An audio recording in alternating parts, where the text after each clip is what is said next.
Assalamualaikum warahmatullahi wabarakatuh. Selamat pagi dan salam sejahtera untuk kita semua.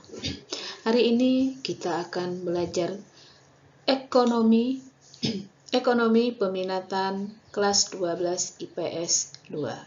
Untuk awal ini, pertama materi yang akan kita pelajari adalah akuntansi sebagai sistem informasi. Adapun kompetensi dasar, yang pertama adalah mendeskripsikan akuntansi sebagai sistem informasi. Tujuan dari pembelajaran ini adalah mendeskripsikan definisi akuntansi, mendeskripsikan akuntansi sebagai sistem informasi, menjelaskan kegunaan akuntansi, membedakan antara pemakai informasi akuntansi internal dan eksternal, mengidentifikasi kualitas informasi akuntansi, menjelaskan bidang-bidang akuntansi, menjelaskan profesi akuntansi, serta mengidentifikasi etika profesi akuntan. Karakter yang diharapkan adalah mandiri, disiplin, jujur, rasa ingin tahu, bersahabat, dan komunikatif. Yang pertama adalah sistem informasi akuntansi. Pertama, kita akan belajar sejarah akuntansi terlebih dahulu.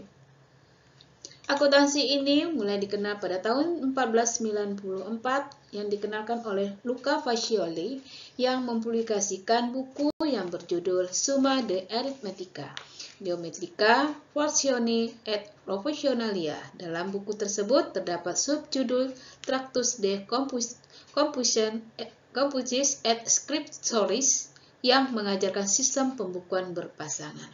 Subjudul inilah yang menjadi cikal bakal munculnya akuntansi. Setahun setelah buku tersebut dipublikasi, akuntansi mulai diterapkan di Italia.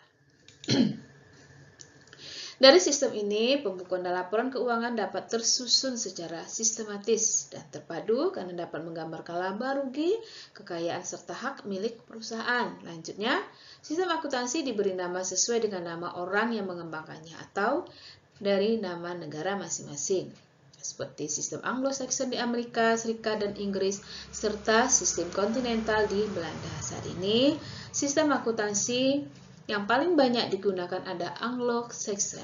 Ini disebabkan karena apa? Karena Anglo-Saxon dapat mencatat berbagai macam transaksi secara lebih mudah. Di samping itu, sistem Anglo-Saxon melakukan pembukuan yang terdapat dalam satu bagian akuntansi, sedangkan sistem lain justru memisahkan antara pembukuan dengan akuntansi. Nah, yang kedua adalah pengertian akuntansi. Dalam pengertian ini ada beberapa pendapat tentang pengertian dari akuntansi itu sendiri. Yang pertama adalah American Accounting Association atau kita kenal dengan AAA. Akuntansi adalah proses pengidentifikasian, pengukuran, dan pelaporan informasi ekonomi untuk memungkinkan adanya penilaian dan keputusan bagi mereka yang memerlukan. Yang kedua, American Institute of Certified Public Accountant yang mengatakan bahwa akuntansi adalah seni pencatatan, pengklasifikasian, dan pengiktisaran yang tepat dan dinyatakan dalam satuan uang. Segala transaksi yang setidaknya bersifat finansial dan kemudian menafsirkan hasilnya.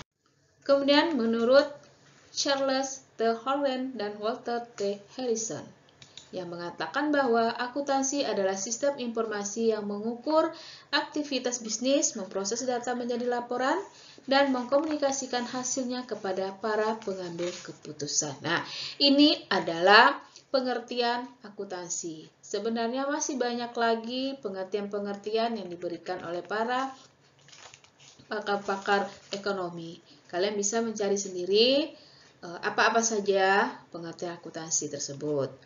Nah, kemudian kita lanjut dengan sistem informasi akuntansi. Yang pertama adalah pengertian sistem akuntansi menurut para ahli. Yang pertama, Bodnat dan Hopwood. yang mengatakan bahwa sistem informasi akuntansi itu adalah kumpulan sumber daya seperti manusia dan peralatan yang diatur untuk mengubah data menjadi informasi.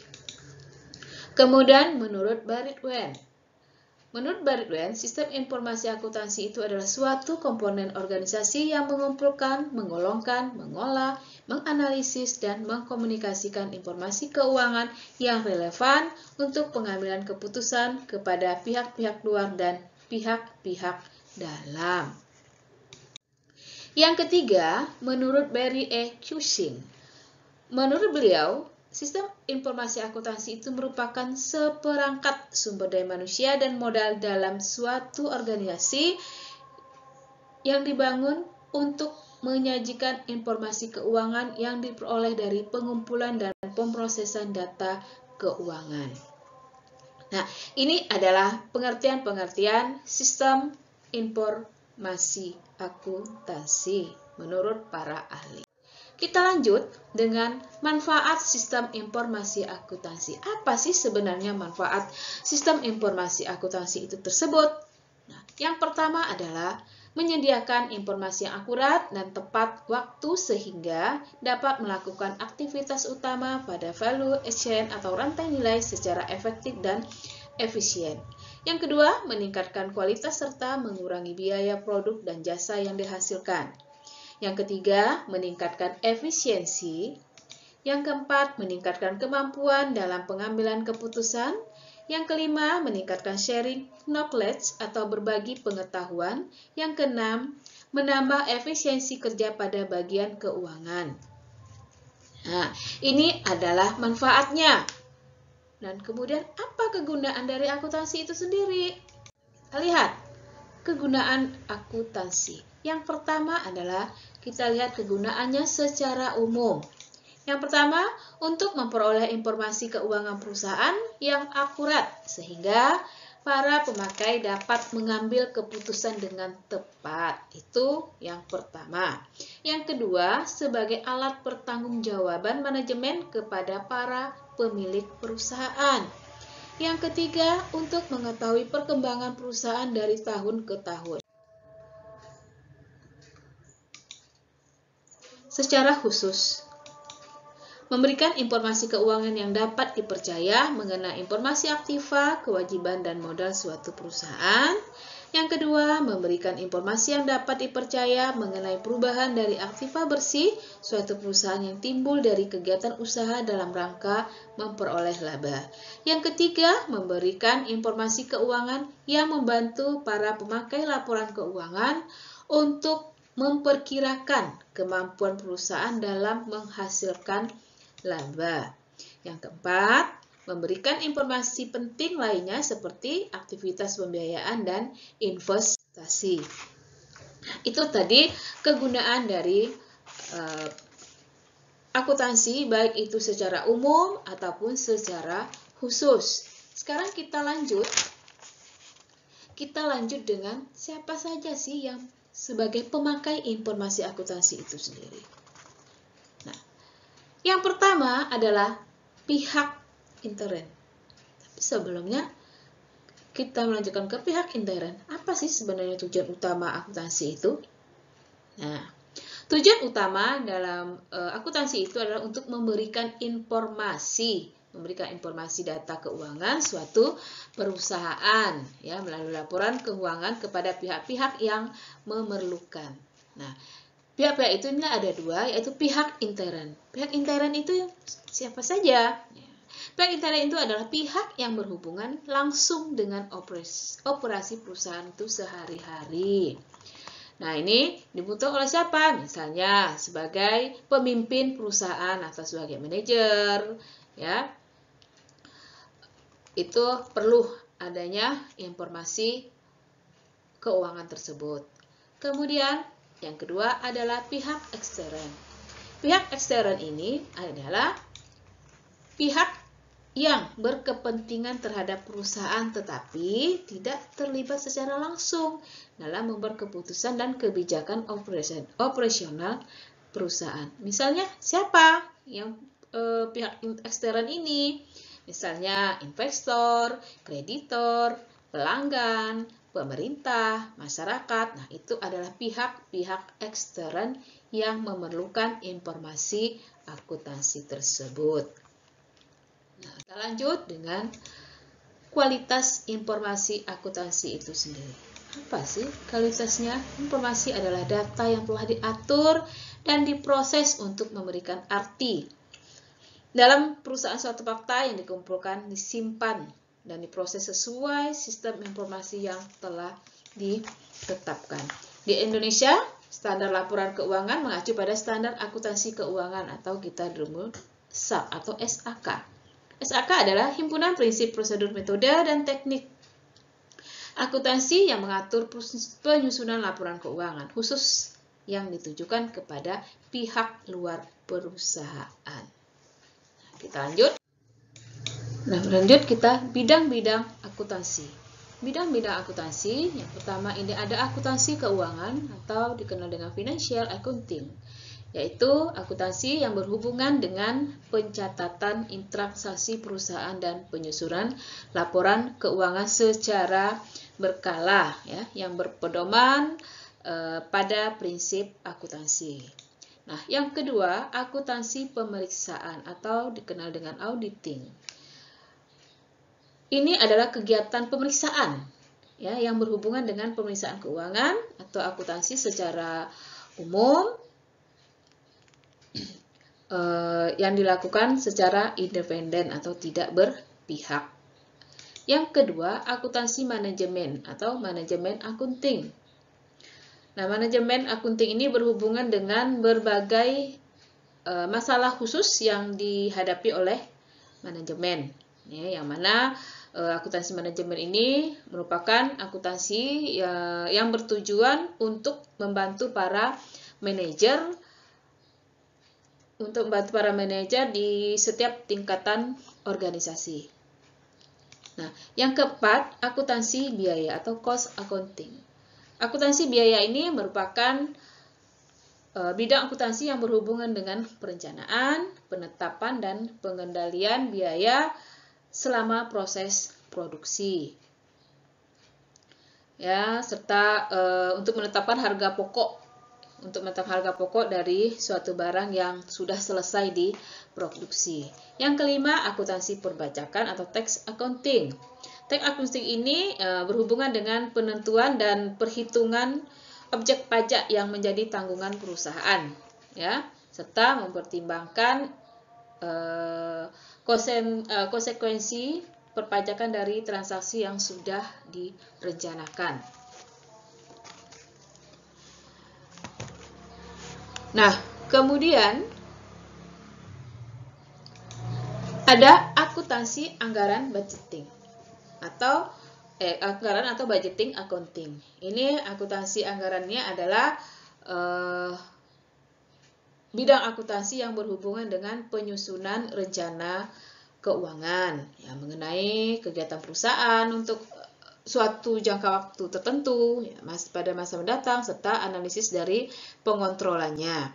Yang ketujuh, sistem akuntansi, ya, atau dikenal accounting system. Nah, accounting system ini adalah bidang akuntansi yang melakukan perencanaan prosedur. Yang melakukan perencanaan prosedur, pencatatan, pengintisaran, dan pelaporan data keuangan. Nah, yang kedelapan, akuntansi pemerintah atau government accounting.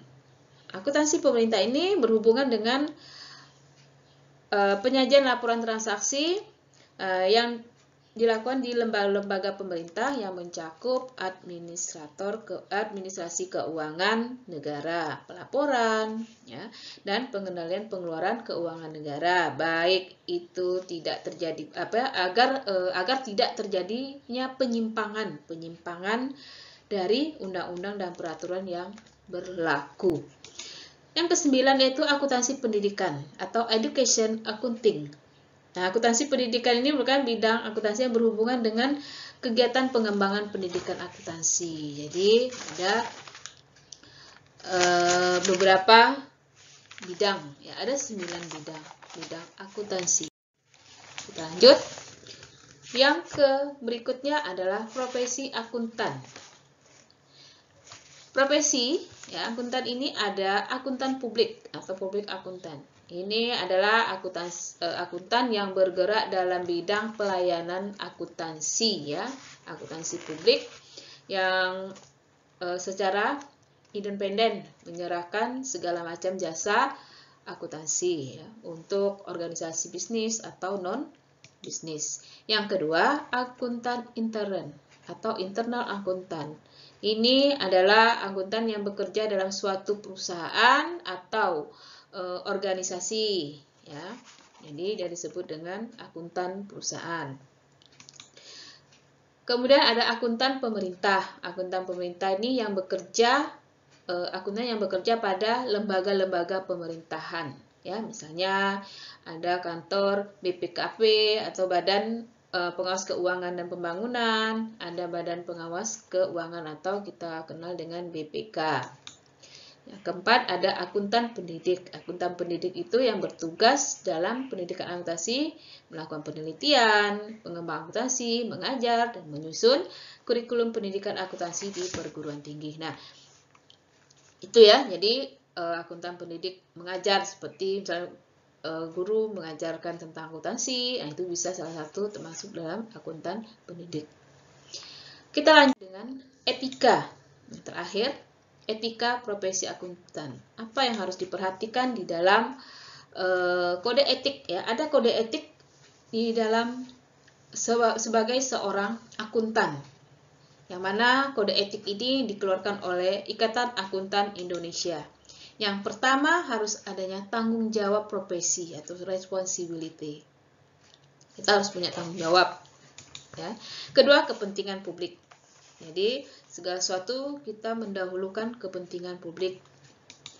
Dua, berintegritas, yaitu kita secara jujur ya dalam penyusunan atau pembuatan laporan-laporan segala macam.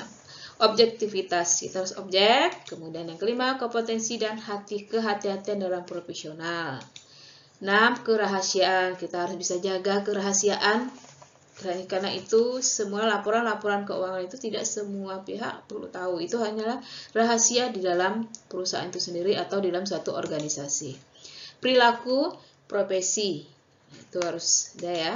Kemudian standar teknis. Nah, ini adalah kode-kode etik akuntan yang harus diperhatikan kita apabila kalian di sini siapa tahu kedepannya ada yang menjadi seorang akuntan. Nah, ini harus kalian perhatikan baik-baik. Oke, untuk materi ini sampai di sini. Nanti tugas akan disampaikan ke belakang. Ya. Semoga apa yang sudah disampaikan bisa dipahami, kira-kira yang belum bisa kita lakukan di lain waktu. Kalian tanyakan silakan yang kurang paham. Kita akhiri dulu sampai di sini pertemuan ini. Terima kasih telah mendengarkan penjelasan-penjelasan. Mohon maaf atas kekurangan, kesalahan. Ya, akhiri. Assalamualaikum warahmatullahi wabarakatuh. Selamat pagi dan salam sejahtera untuk kita semua.